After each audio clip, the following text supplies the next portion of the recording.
Obi-Wan dropped from the sinkhole exactly as the plan demanded. Above him, clone troopers held their fire, waiting for the perfect moment to trap General Grievous between Jedi steel and blaster bolts. In the original path of the war, surprise would have been enough. But here, Obi-Wan felt something else. He looked across the cavern city, at the lines of battle droids, the terrified Utapons, and the towering shape of Grievous waiting on his wheel-bike platform. An ambush would end the monster quickly, yet it would also leave the planet in chaos, so Kenobi made a different choice. He stepped forward into the open and ignited his lightsaber with calm purpose. "General Grievous," he called, his voice carrying through the sinkhole. "I am not here to hide behind clones. Face me." The cyborg turned, yellow eyes narrowing. For a second, even the droids hesitated. This was a challenge, deliberate. Grievous laughed, a hard mechanical rasp. "Bold words, Jedi. Have you finally grown tired of running?" Obi-Wan deactivated his comm link before Cody could object. If the clones opened fire now, the duel would become another battlefield mess. He wanted Grievous focused on him alone. He wanted every watching separatist to see their warlord tested in honest combat. And deeper still, Obi-Wan sensed the Force pulling at this moment. Grievous had spent years hunting Jedi from the shadows of war. Kenobi would drag him into the light. The Magna Guards moved first, but Grievous raised a clawed hand and stopped them. Pride would not let him refuse. He descended from his platform, cloak sweeping behind him, and drew two sabers with a hiss. The city around them fell still. Soldiers, droids, and citizens watched a duel that suddenly felt larger than Utapau itself. Far away, on Coruscant, Chancellor Palpatine sat in his office and smiled. Delay was all he needed. Every extra minute kept Obi-Wan from Anakin Skywalker. It pulled the Chosen One deeper into fear, deeper into isolation, and deeper into the trap Sidious had spent years building. Then Grievous spread his arms, reached for two more stolen blades, and lunged. The duel had begun, and with one choice, Obi-Wan had changed the fate of two worlds. The first clash hit like a thunder strike. 4 lightsabers crashed against Obi-Wan's guard, hammering his wrists and shoulders as Grievous drove forward with terrifying force. This was no cautious exchange, no testing of skill. Grievous wanted domination. He wanted to crush the Jedi Master before the watching droids and prove that fear, not the Force, ruled the battlefield. Obi-Wan gave ground one step at a time.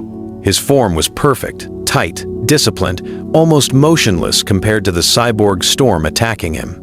Blue, green, blue, green. The stolen blades became a wheel of death around Kenobi's comm center. Sparks flew across the stone platform. Every strike was meant to overwhelm. Every spin tried to break his defense. But Obi-Wan understood what Grievous truly was. He was speed without peace, violence without balance, a machine built to terrify Jedi into mistakes. So Kenobi refused to make one. He let the rhythm come to him. He angled his blade instead of meeting strength with strength. He turned aside a downward cut, slipped under a crossing slash, and kicked Grievous hard in the chest. The cyborg skidded back, claws scraping sparks from the floor, then answered with a shriek and attacked even faster. Still, Grievous fought like a beast, cornered by destiny. Now the duel spilled across the landing platform, through hanging cables and shattered railings. Magna Guards formed a ring, keeping the clones back. Battle droids poured into nearby levels. Cody watched from above, unable to fire without risking Kenobi. The clean strike had become a siege in seconds. Grievous sensed it too. He was not just fighting Obi-Wan anymore. He was buying time for the entire Separatist position to wake up. On Coruscant, Palpatine met Anakin in a dim office and spoke with careful concern. The Council has sent your friend far away, my boy. They do not trust you. They fear your power. Anakin listened, because Obi-Wan was not there to challenge the poison. Back on Utapau, Grievous split his arms wider, spinning all four sabers into a blur so savage that even Obi-Wan's defense began to crack. For the first time in the war, Kenobi realized this duel might actually kill him. The duel should have ended quickly. Instead, it became the signal that turned Utapau into a fortress. As Obi-Wan and Grievous tore across the landing levels, alarms screamed through the sinkhole city. Battle droids flooded out of side passages. Crab droids locked down the outer platforms. Sniper teams climbed into the high walls. What began as one Jedi challenge became a full separatist mobilization, and every second made escape harder. Commander Cody saw the danger at once. He ordered the clones to push deeper into the city and cut off the droid reinforcements before they surrounded Kenobi. But Utapau's narrow ledges worked against them. Clones were forced into choke points. Heavy blaster fire poured from above. Troopers fell into the sinkhole depths as the droids used the terrain like a trap designed long before the Republic ever arrived. Below, Grievous laughed as he fought. "You have done this to yourself, Kenobi. You wanted honor. Now your men will die for it." Obi-Wan hated that the monster was right. His choice had exposed the clones to a battle they were never meant to fight. If he broke away now, Grievous would vanish into the city, and the siege would drag on for hours. If he stayed locked in the duel, Cody's forces would be buried under numbers. So Kenobi changed tactics. He stopped trying to win cleanly and started driving Grievous toward the edge of the platform, trying to force a quick kill. The cyborg saw the shift and answered with pure aggression, slamming forward with claws, sabers, and heavy kicks that rattled Obi-Wan's bones. The Magna Guards joined the pressure from the outer circle, striking whenever they saw an opening. One electrostaff clipped Obi-Wan's shoulder. Another smashed into his ribs. Pain flashed through him, and for one dangerous instant, his defense dropped. What should have been a victory strike was becoming a disaster of attrition. Far away, on Coruscant, Anakin saw a vision of Padme dying in agony. He reached for the only man offering answers. On Utapau, a clone captain shouted a warning as gunships exploded overhead. Obi-Wan had wanted a duel, but now he was trapped inside a battle he could no longer control. Every minute on Utapau now mattered far beyond the planet itself. While Obi-Wan fought for survival in the sinkhole city, the real battle began on Coruscant. Palpatine no longer needed patience. He needed Anakin alone, uncertain and desperate. Kenobi's delay handed him exactly that chance. The Chancellor moved with perfect timing. He praised Anakin's strength, then fed his wounds. He questioned the Council. He praised Padme's compassion. He hinted at forbidden powers over life and death. Each word was soft, almost fatherly, but every sentence tightened the same chain. Fear became anger. Anger became distrust. Distrust became dependence. Without Obi-Wan nearby, no one reached Anakin's heart. Yoda was distant. Mace was stern. Padme loved him, but she did not know the darkness gathering around him. Obi-Wan would have seen it. Obi-Wan would have pressed harder. He would have noticed the shame in Anakin's silence and the panic behind his questions. But on this timeline, he was still locked in a brutal fight with Grievous. Back on Utapau, Kenobi was paying for every lost second. A saber cut burned across his forearm. Dust clogged his lungs. His robes were torn, and his breathing had grown heavier. Still, he kept moving. Grievous was relentless, and now the cyborg understood the deeper value of the duel. He no longer fought only to win. He fought to stall. "Tell me, Jedi," Grievous sneered between strikes, "how many worlds fall while you play hero here?" The words hit because they were true, and with each delay, the dark side tightened around the future. Cody's clones tried to break through the lower levels, but droid armor pinned them down. Republic gunships could not find a safe angle. Utapawan leaders begged for the battle to end before the entire city collapsed into open war. Then the message came from Coruscant. Mace Windu was moving to confront the Chancellor. Obi-Wan felt the Force twist around him like a storm warning. He understood at once. Something catastrophic was about to happen, and he was too far away to stop it. Grievous lunged again. As Kenobi raised his blade, Anakin Skywalker was already walking toward the choice that would break the galaxy. Obi-Wan knew he could not outlast Grievous forever. The cyborg had armor, rage, and fresh machines feeding the battlefield around him. Kenobi had skill, discipline, and a body that was finally beginning to fail. So he did what great Jedi always did when war stripped away every safe option. He trusted timing. He let Grievous believe the defense was collapsing. The cyborg pressed harder, slashing high with two sabers while the lower arm stabbed for Obi-Wan's center. Kenobi staggered back, selling the weakness. He let his breathing sound rough. He let his stance open for one dangerous heartbeat. Grievous saw victory and committed everything. That was the mistake.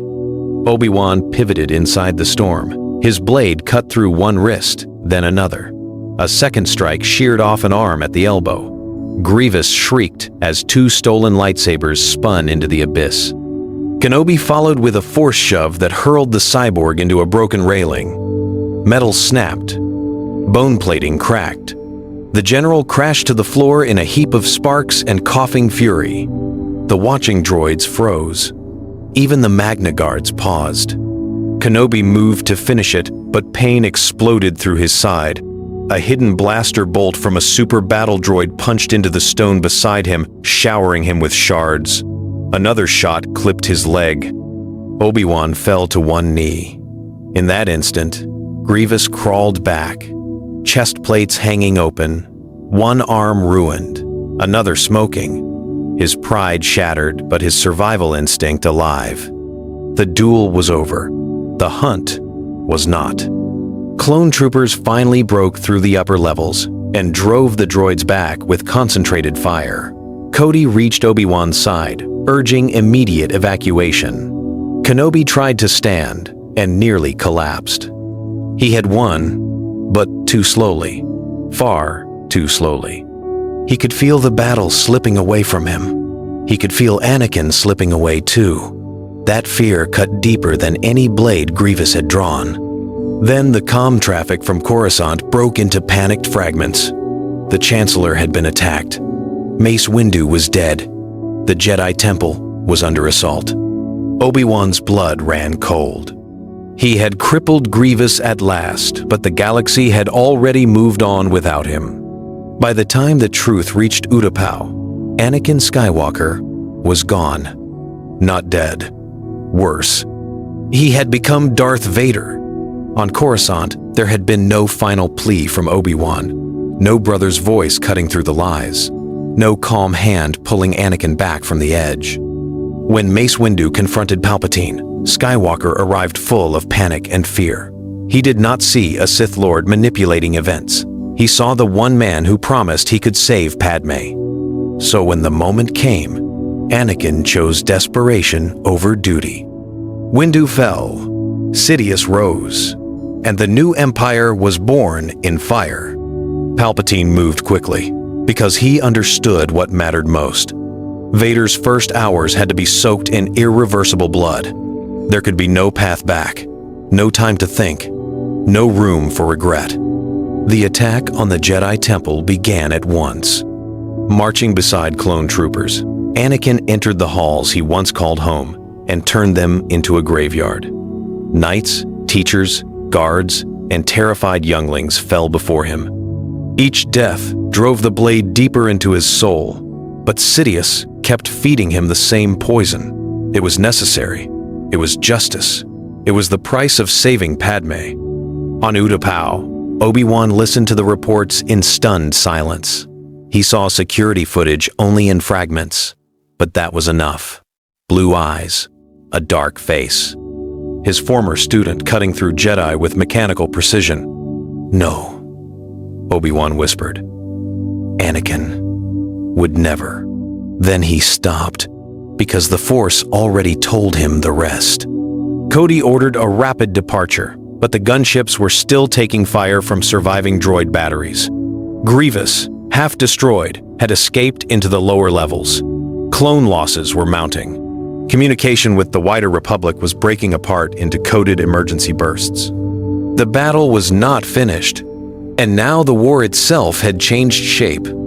Temple alarms echoed through the reports like funeral bells. Each transmission made the nightmare more real around him. Each name lost felt like another star, going dark forever. Obi-Wan looked toward the stars above the sinkhole and felt the Jedi Order screaming through the Force. Far from Coruscant, Kenobi finally understood the terrible truth. He had won the duel on Utapau and lost Anakin Skywalker. The Republic did not die in one moment. It died in signals, codes, and sudden betrayal. On Utapau, Obi-Wan was still bleeding when the command came down. Order 66. For a brief second, nothing changed. Cody was helping Kenobi toward the edge of the platform, calling for transport and medical aid. Clone troopers were firing at battle droids below. The old war was still happening. Then the Order reached their helmets, and the entire world shifted. Cody's face hardened. His rifle came up. Obi-Wan felt it before he saw it. The Force screamed. He turned just as the first volley tore through the railing beside him. Stone burst apart. Another shot hit his shoulder and spun him sideways. Pain flashed white through his body. "Kenobi!" Cody shouted. But the name carried no loyalty now, only duty. The Jedi Master threw himself off the platform an instant before the next barrage cut through the air. He dropped through smoke, cables, and open space, slamming onto a lower ledge hard enough to drive the breath from his chest. Above him, clone troopers spread out for clean angles. Below him, droids still crawled through the city ruins. Utapau had become the worst place in the galaxy for a wounded Jedi to be alive. Blaster fire came from both directions. Clones hunted from the upper levels. Battle droids shot at anything that moved. Grievous's surviving guards still stalked the tunnels. Obi-Wan, half limping and half falling, dragged himself into the lower sinkhole shadows as explosions shook the walls. He reached for the Force and felt grief everywhere. Jedi dying on distant worlds. Masters vanishing. Young lives cut short. The great light he had trusted all his life was being snuffed out faster than he could understand. There was no logic left, only execution hiding inside orders. The clones were no longer soldiers, they were triggers. Then he sensed something else. Grievous, broken, furious, and still alive in the darkness below. The two enemies who had nearly killed each other were now trapped under the same death order, while clone squads closed in from above. To survive the night on Utapau, Obi-Wan might have to do the unthinkable and face General Grievous one last time. The Jedi fell across the galaxy, but on Utapau, the darkness became strangely personal. Obi-Wan moved through the lower caverns like a ghost, one arm weak, one leg dragging, his mind torn between survival and grief. Above him, clone patrols swept the ledges with floodlights and scanners. Below him, shattered droids twitched in the dust. And somewhere in the maze ahead, General Grievous was still breathing. Their second meeting was nothing like the first. There was no audience now, no grand challenge, no pride left in either warrior. Grievous emerged from the smoke sparking and damaged, two arms destroyed, his chest armor broken, his movements uneven. Yet his eyes still burned with hatred. "You," he rasped, "have ruined everything." Obi-Wan answered with bitter calm. "The feeling is mutual." For one cold moment, neither attacked. Both understood the truth. The war they had served had just been replaced by something worse. Sidious had no further need for Grievous. The clones had already turned on Kenobi. They were relics now, survivors of a conflict whose real winner had been hidden all along. Then the clones found them. Searchlights cut through the cavern. Blaster fire rained down. Instinct took over. Obi Wan deflected shots, while Grievous shredded a squad with his remaining claws and saber. They did not become allies. They became necessity. Together, they drove deeper into the caverns, each waiting for the chance to betray the other. But the chain reaction had already escaped them. Across the stars, Vader hunted Jedi. Palpatine declared the First Galactic Empire. The temple burned. Hope was collapsing everywhere at once. When the next clone wave arrived, Grievous tried to flee alone. Obi-Wan saw the move, struck fast, and sent the cyborg crashing into a collapsing support column. Stone thundered down. Grievous vanished under fire and rubble, finally silenced. Kenobi escaped on a stolen lizard and rode into the wastelands, hunted, wounded, and utterly alone. He did not know whether any Jedi still lived, but he knew the old Republic was gone forever now for him. Somewhere ahead, exile waited, and beyond exile waited one final reckoning. Behind him, the age of the Jedi was dying. Ahead of him, Darth Vader was rising, and the Empire would be darker than ever.